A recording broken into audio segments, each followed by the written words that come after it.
Gracias por estar junto a nosotros. ¿Cómo está, Cristian? Muy bien, muchísimas gracias. Senador, primero, ya presentó el Frente Amplio, el Partido Socialista, una serie de lineamientos, propuestas al Ejecutivo en torno a este proyecto.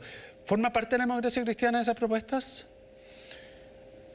Hubo una reunión la semana pasada con el ministro Quirós y la verdad es que, por lo que tengo entendido, yo no pude asistir.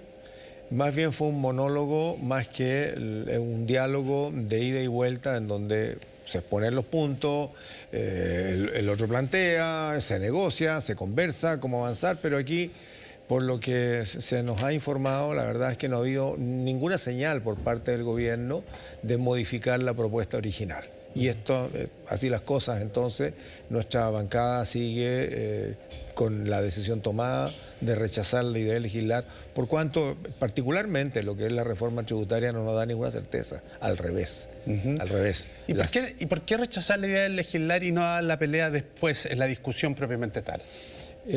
A ver, yo creo que la razón más importante tiene que ver con lo que ha significado, después de leer una serie de informes y de escuchar a connotados economistas, que la reforma tributaria, que es el corazón de este proyecto misceláneo, lo que hace es, junto con un paquete de medidas que son buenas, ¿quién se va a oponer a la reconstrucción? ¿Quién se va a oponer a que algunas medidas que simplifican el trámite para la reactivación económica? En fin, a ver, no podamos juntar los votos para aprobar, que de hecho así sería. Pero eso está condicionado a que le aprobemos una reforma tributaria que es extremadamente compleja para Chile. O sea, ni la invariabilidad tributaria, del cual no hay ninguna prueba empírica en el mundo que signifique que esto va a ayudar a reactivar la economía, o la única certeza que hay de la rebaja tributaria es que estas grandes empresas se van a ahorrar esa plata. No hay nada que ni obligue ni garantice que ese ahorro que se van a hacer las empresas sea reinvertido para generar una actividad en la cadena económica. No existe. Entonces, al final, la única certeza que hay hoy día es que el hoyo financiero que se va a producir y este mayor costo fiscal va a significar, Cristian, al final de cuentas, lo que se calculó al principio, que eran alrededor de 1.800, 2.000 millones de dólares de menos al ingreso fiscal, de 4.800 millones de dólares en el año 2032, 2033, que es cuando ocurriría el equilibrio fiscal. Entonces, aquí la verdad es que no sabemos si la calculadora del ministro Quirós no tiene pilas, y la verdad es que están jugando las tincadas, o aquí hay otro propósito que es muy distinto y es mucho peor. O sea, y a mí cada vez me empieza a hacer más sentido esto de que ya en campaña se hablaba del país en crisis, lo mismo que decía Milei de la Argentina en la UCI, ¿no? Y el nuestro, que por estar en crisis necesitaba unas medidas de emergencia, cosa que Contraloría dijo, cuidado, el uso de estos términos dañan al país por cuanto colocan a Chile en el contexto internacional en un estatus que no le conviene, que es perjuicioso. Bueno, dicho así las cosas, todo ese montaje que se hace de conceptos como que el país estaba a punto de reventar y en el piso y quebrado, hace que cualquier cosa que se haga para apretarle el cinturón a la gente finalmente termine siendo, comillas, justificado y la gente aguantando porque, comillas, también el país está en quiebra. Y por lo tanto aquí hay que apretarse entre todos porque si no nos vamos a ir todo el tacho. Bueno, finalmente resulta que no es así. Porque lo mismo que estaba mirando recién, y no voy a emitir ningún comentario de la acusación constitucional porque no puedo, porque eventualmente si pasa al Senado voy a ser parte del jurado, lo mismo que se está diciendo hoy día en este contexto, digamos, la verdad es que nos coloca en un escenario muy delicado a futuro en el corto plazo. Mientras tanto pueden pasar varios años donde la gente está aguantando el porrazo y con la excusa de que estamos en quiebra, la gente aguanta de todo y con poquito que se haga ya tenemos una mejora y esto es gracias al gobierno. O sea, creo que es bastante maquiavélico lo que están haciendo, ¿no? Hay lineamientos y puntos dentro del proyecto también, senador, que incluyen recursos para la reconstrucción, por ejemplo, entre otras cosas también, pero le planteo ese punto en particular y ante este rechazo de la idea de legislar, ¿no pueden quedar ustedes como opositores, efectivamente, a entregar recursos para la reconstrucción? Esto es una suerte de chantaje, pues, Cristian. Y es lo que digo. Porque, claro, hay una serie de medidas que son buenas para el país, buenas para distintos sectores del quehacer nacional.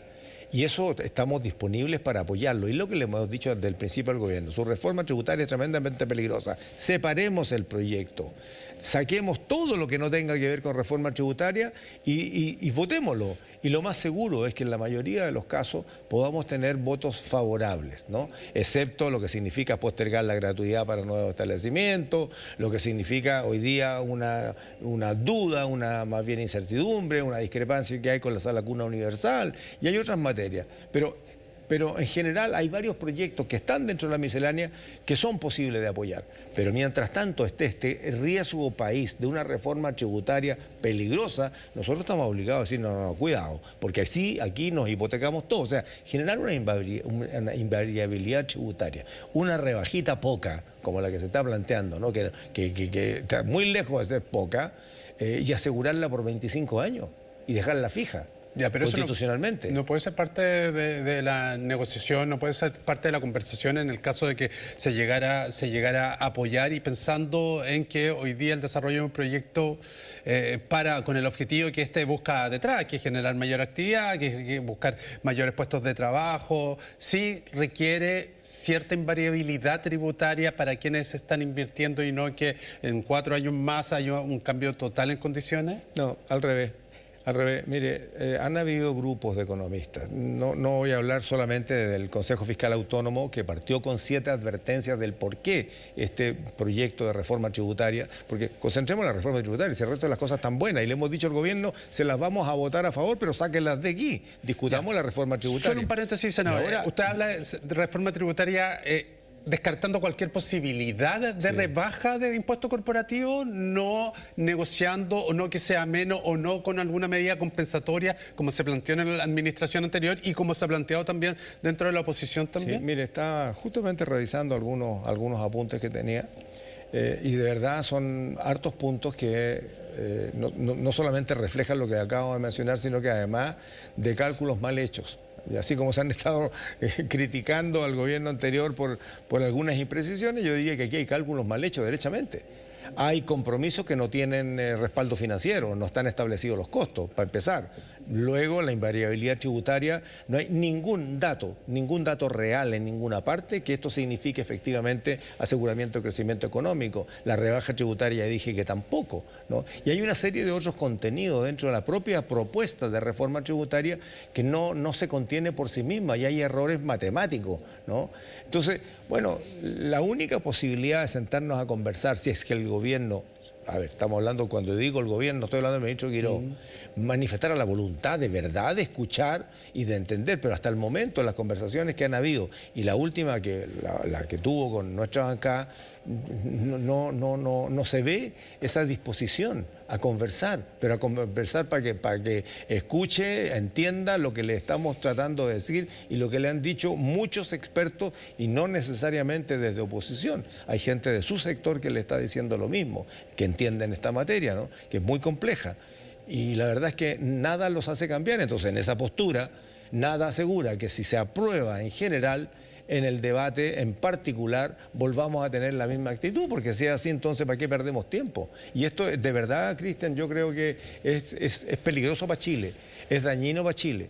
Y hasta el momento la cuenta la han venido pagando los ciudadanos, ¿no? Pagaron la cuenta del aumento de combustible porque no había plata para mantener el MEPCO, y el MEPCO ha seguido operando. El MEPCO opera con el impuesto específico del combustible y ha seguido operando. Y de hecho, la última alza fue amortiguado no por ningún otro mecanismo que no sea el propio MEPCO. Entonces, sí, pero ¿para qué le hacen pagar 900 en términos matemáticos? No, yo no defiendo nada, pero en términos de ahorro, lo que significa la no utilización al principio y el primer traspaso, claro, con ahorro importante. Aquí a lo mejor se discute la forma, pero usted estaba de acuerdo con el fondo de eso. 980.000 millones de dólares. ¿Y por qué se justificó? ¿Y por qué se alegra el ministro de Hacienda? Dice, nos hemos ahorrado para Chile 980.000 millones. ¿De dónde salieron esos? Salieron en los bolsillos de la gente, porque pagaron la diferencia de precio del petróleo, ¿no? Y le subieron 500 pesos al diésel y 300 y tanto a la gasolina, cosa que no habría ocurrido con el MEPCO, no habría habido ese ahorro. ¿Por qué la justificación y la alegría de Quiró? porque decía que la caja fiscal estaba en cero, y no es así. Y no fue así. Y mañosamente mostraron una cifra de una fotografía de un día. Las finanzas públicas, como cualquier caja de cualquier empresa, que está moviéndose todos los días. Un día puede que tenga 1000, al día siguiente puede que tenga 100 y al día siguiente puede que tenga 1500. Las políticas públicas en materia económica no se ven en el mes, no es para pagar la planilla a fin de mes, se ve en el mediano plazo, se ve en un periodo, se ve en un ejercicio distinto. Entonces, senador, aquí metieron una cifra de un dato, de un momento en que había poca plata. Pero resulta ser que hace un mes atrás habían 2.000 millones de dólares y después eran 3.000 y tantos millones de dólares. Cómo se generan esos recursos también y dónde están esos recursos y de dónde provienen. Porque si es de deuda y si se siguen deudando también, el interés que va a significar para futuras administraciones el poder generar más recursos es mucho más alto también y eso golpea a la gente. Correcto, entonces explíqueme, si ahora teníamos hace poco tiempo 3.000 millones de dólares en la caja, el gobierno quiere endeudarse con 6.300 millones de dólares nuevos. Entonces, el costo de ese endeudamiento, coloquémoslo contra lo que el propio Estado va generando en una economía ralentizada como la que tenemos y que el Consejo Fiscal Autónomo ha venido advirtiendo ya hace varios años. Al gobierno anterior se lo advirtió, ¿te fijas? Pero aquí, a ver, han habido economistas, incluyendo algunas ex autoridades, y lo dicen con todas sus letras. No es cierto que nos hayamos comido los fondos soberanos ni los fondos de protección de las pensiones. No es cierto. Los fondos vinieron creciendo, ¿no? Esos fondos están, existen, y aquí se habló de una caja en quiebra con un estatus cero.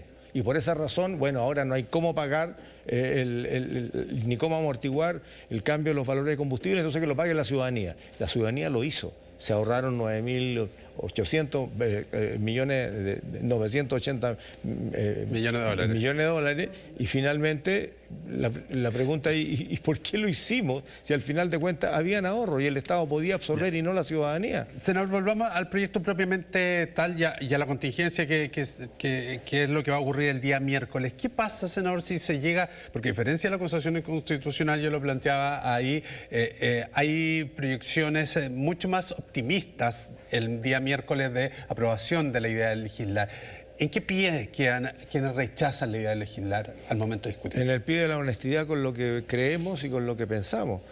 Uno no puede... ¿No quedan debilitados al momento de, si es que se llega a aprobar, de ser más partícipe o de plantear algunas propuestas? No, fíjese, mire, particularmente en el Senado, yo creo que uno actúa con absoluta convicción. Tal vez sea porque el plazo del ejercicio de nuestra tarea es más amplio, por lo tanto no estamos sometidos a la presión electoral del momento, en fin, sino que sentimos que tenemos que hacer la pega en base a lo que creemos. Y quienes nos estamos oponiendo a la reforma tributaria, no a los otros contenidos de esta mega reforma, que hay algunas cosas buenas que no tienen que ver con la modificación tributaria, la verdad es que seguimos convencidos de que hacerlo le genera un daño al país. Entonces, si alguien se va a enojar con nosotros, bueno, mala suerte, pero estamos actuando en consecuencia y en absoluta convicción de que lo que estamos haciendo es lo correcto. Aquí no hay un gallito político del gobierno en particular, con ninguna autoridad, pero lo que hay es sencillamente una actuación en consecuencia con lo que uno piensa y cree, honestamente, ¿no? Ahora, veremos cómo actúa cada uno de nosotros. La oposición en general yo creo que está bastante convencida de no apoyar este proyecto. A mí me habría gustado, Cristian, de verdad lo digo, me habría gustado que si el ministro Quirós, porque es él el tema, finalmente, se hubiese abierto, se hubiese sentado a la mesa realmente a decir, mira, ok, veamos, lo que dijo García Ruminó al principio, usted se acordará cuando dijo, mire, ¿sabe qué más? No vamos a bajar los 5 puntos de impuestos, vamos a acomodarnos, o la invariabilidad tributaria la vamos a bajar, no a 25, pero la bajamos a 20, podemos conversarlo, pero no se demoró un segundo, Quirós el mismo día lo desmintió. O sea, no tienen ninguna intención en modificar las cosas, ¿no? Y podemos ir sumando acontecimientos que, de verdad, yo creo que el ministro de Hacienda tiene una línea trazada que es contraria a lo que nosotros esperamos para Chile, que es la convergencia en donde podemos efectivamente asegurar mayores y mejores empleos. Pero no es así. Y fíjese usted, ahora mismo, por ejemplo, con lo que significa el financiamiento de un proyecto bastante importante para Chile. Y se dice, no, esto va a salir del fondo de cesantía. Entonces, Laguna Universal, usted está exactamente, hablando. Que es emblemático. O sea, hoy día, Cristian, mire, a mediados de los 90, teníamos alrededor del 13 o el 14% de mujeres jefas de hogar, que salían a pelearle a la vida, pero no sabían dónde dejar los cabros chicos. Viene la presidenta Bachelet y dice, mire, mi primera política pública va a ser jardines infantiles para que estas mujeres, el 14% aproximadamente, puedan salir a trabajar. ¿Sabe cuántos son hoy día? Más del 40% de las familias chilenas, creo que es 43 o 44% de las familias, son mujeres solas jefas de hogar. ¿Qué es lo que pasa ahora en términos de empleo? Las mujeres ya están en 2 dígitos, están en 12, y tanto, casi 13%. Los jóvenes hombres están en casi 20% y las jóvenes mujeres están en 30% de desempleo. Entonces, a ver, si este desempleo no se sujeta y estamos sacando plata justamente del fondo de cesantía en el corto plazo, ¿con qué vamos a pagar el proyecto de esa laguna y con qué vamos a pagar el fondo de cesantía? O sea, las cosas no se están pensando bien. O sea, Chile tiene una trayectoria y una trayectoria difícil que tenemos que empujar entre todos. Yo creo que aquí ha habido mucha propaganda, ha habido mucha postura, ha habido mucho afán de generar una imagen de un país reventado, en quiebra, y que por lo tanto hay que apretarse. Apretaron el cinturón, generaron algunos ahorros que yo creo que no eran del todo necesarios, y ahora dicen, mire, ahora sí tenemos ahorro, ahora sí tenemos caja, pero además hay que endeudarse con 6.300 millones de dólares, que es un tremendo costo para el país. No me cuadra, y no me cuadra definitivamente, y por esa razón mantenemos la postura. Perfecto, senador. Queremos agradecerle este minuto con nosotros, que le vaya muy bien. Gracias a usted, Cristian. Faltan 4 minutos para las 6 de la tarde. Nos vamos.